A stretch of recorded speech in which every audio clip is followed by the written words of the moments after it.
tahun 2019, Pak Jokowi kala itu membantah bahwa ia membangun dinasti politik. Yang kita kutip pernyataannya kurang lebih sama. Itu demokrasi dipilih dan juga memilih. Kira-kira orang bisa kalah, bisa juga menang. Mbak Asvin, emang kenapa kalau anak presiden mencalonkan? Yang mengerikan di Indonesia adalah tidak semua orang bisa sampai ke gelanggang untuk dipilih itu. Jadi hambatannya sudah banyak sekali. Karena ada partai untuk mencalonkan itu, atau calon independen sulit sekali. Teman saya dicurangin, ada banyak orang dicurangin. Jadi kita ini nggak sesederhana yang kelihatan bahwa hak setiap orang, justru banyak orang tidak punya kesempatan untuk dipilih. Dan yang menarik sebetulnya Pak Jokowi tadi yang disampaikan yang sebelumnya, itu pernyataan jujur beliau sebagai ayah kan, sebagai orang tua gitu. Jadi nggak semua anak orang tuanya presiden. Sebagai orang tua saya bisa merestui, orang tua Mbak Livi bisa merestui Mbak Livi untuk menjadi apapun, tapi bukan presiden, itu bedanya. Oke. Jadi Mbak Livi, sebentar saya mau nyampaikan. Jadi di Pilkada 2018 atau 2020 atau 2021, ketika PD Perjuangan maju dengan kandidat calon wakil wali kotanya adalah dari partai lain, itu calon wali kotanya ikut sekolah kader kita. Oke. Jadi meskipun dia dari partai lain, dia ikut dalam sekolah kita selama 10 hari untuk menjabarkan persepsi, ideologi dan program kerja kita. Artinya yang mau saya sampaikan adalah di dalam itu berproses. Kami melakukan psikotes, kami melakukan training, kami ada pendidikan sekolah kader dan lain sebagainya. Saya sekolah kader itu sama-sama dengan anak cabang. Satu grup saya sama-sama anak cabang sama DPC dan lain sebagainya. Tidak melihat satu sama lain. Dan Ibu Megawati selalu mengatakan, kita ini semuanya sama. Yang membedakan adalah tugas kita. Tugas kita yang beda-beda. Ya, saya sorry Mbak Livi, saya belum tentu bisa mimpin partai. Tapi saya bisa jadi anggota DPR. Ya, tapi ada juga orang yang bisa mimpin partai, tapi belum tentu bisa dipilih. Ya kan? Nah, ini yang mau saya sampaikan di PD Perjuangan. Ya, kalau mbaknya lihatnya dari partai lain, ya mungkin silakan. Oke, kasih. Iya, tadi kan ikutnya berapa Bang? 10 hari ya? Lebih, kita 10 hari tadi, dan beberapa kali. Iya. Mbak, sorry ya, manajer kampanyenya juga ada pelatihan, Bu.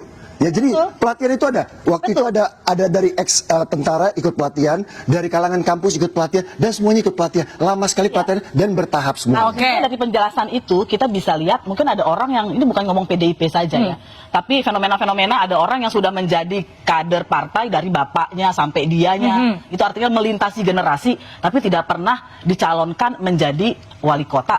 Bagaimana kemudian? Dan yang lain tadi juga mengatakan ada manajer kampanye, ada grooming pastikan ya. Bahkan ada konsultan politik yang untuk menentukan berapa derajat tangannya, latihan ngomong. Jadi sebetulnya kalau ada kemauan siapapun bisa di situ. Siapapun bisa.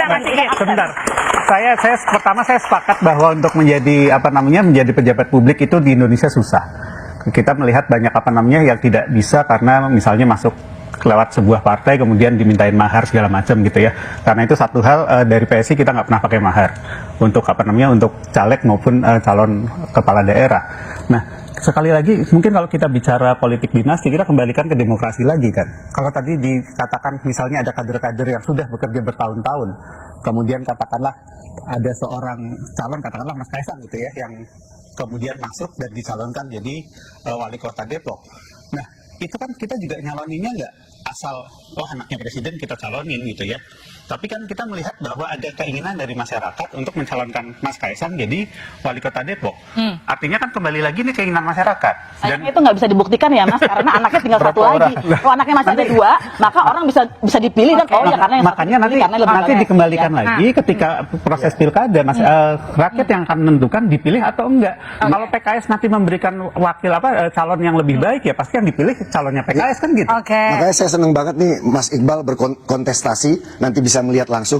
Kalau di dapil saya, ketua DPR incumbent saja kalah. Ketua DPR incumbent kalah. Seluruh incumbent kalah semuanya. Ya, jadi rakyat itu nggak mudah kok dibodohi. Ya, Mbak juga jangan mempersepsikan tiba-tiba rakyat tuh terperangah dengan, ini ada pendekatan kekuasaan. Ini sekarang angka golput tinggi, Bang. Mohon maaf Makanya ya. angka golput Mbak tinggi jangan meremehkan rakyat, mengatakan bahwa kalau itu anak presiden, justru itu anak angka tokoh, golput yang itu tinggi langsung itu dipilih. menunjukkan bahwa Jangan rakyat begitu, nggak Mbak. bodoh dan tidak Apalagi bohong. Mbak dari atas gunung tidak pernah turun ke bawah. Dari atas gunung bahwa orang tidak masalahnya tidak pernah turun ke bawah salah. Jadi kalau kita lihat turun ke bawah, rakyat sindrom berkuasa. Bukan. Bahwa seolah-olah orang yang tidak berkontestan, tidak jadi anggota dewan itu orang nggak peduli sama masyarakat. Kesannya begitu. Ini justru banyak teman-teman LSM seperti LBH, YLBH, dan itu banyak membela, dan mereka nggak pernah mengatakan kamilah yang paling bekerja, tidak. Justru harusnya partai politik malu dengan banyak masyarakat Oh, ya, yang kita- justru mereka ikhlas. kita juga membantu kerja sama-sama tanpa mereka. harus digaji. Oke. Justru DPR tuh malu kalau turun tuh harus digaji, dibayar lagi. Mohon izin Mas Iqbal ya. PDI Perjuangan turun ke bawah setiap hari, nggak ada yang gaji, nggak ada yang bayar. Yang anggota DPR kan digaji, bayar. Loh, apa salahnya kalau digaji kita? Makanya nggak usah terlalu dibangga-banggain. Itu satu pekerjaan yang memang biasa, itu tugasnya. Loh, itu Bukan saya- prestasi, itu tugasnya Nggak ada, rakyat. nggak ada yang mengatakan itu prestasi. Tapi Anda mengatakan Nggak ada yang mengatakan seolah-olah prestasi. hanya orang yang berkontestan Saya hanya mau itu mengatakan akan tahu bahwa tentang kehidupan Mas rakyat. percayalah bahwa itu diproses nanti dalam pemilihan. Diproses. Siapapun orangnya, mau anak presiden atau anak tukang beca atau anak mantan wartawan seperti saya, itu diproses. Oke. Mau menang Panasonic 4 kali terkenal, kalau kalah ya kalah.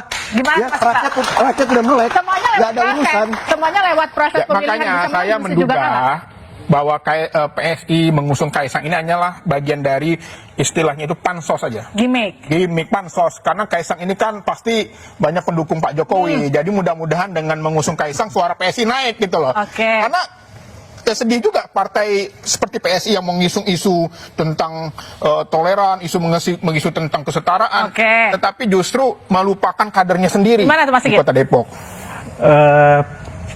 Ya kalau saya lihat sih apa namanya yang disampaikan ya nggak kayak gitu ya. Artinya kita melihat bahwa satu, Depok itu butuh sosok pemersatu yang selama ini nggak ada nih untuk Dan itu lawan ada di PKS. Kaisang? Iya.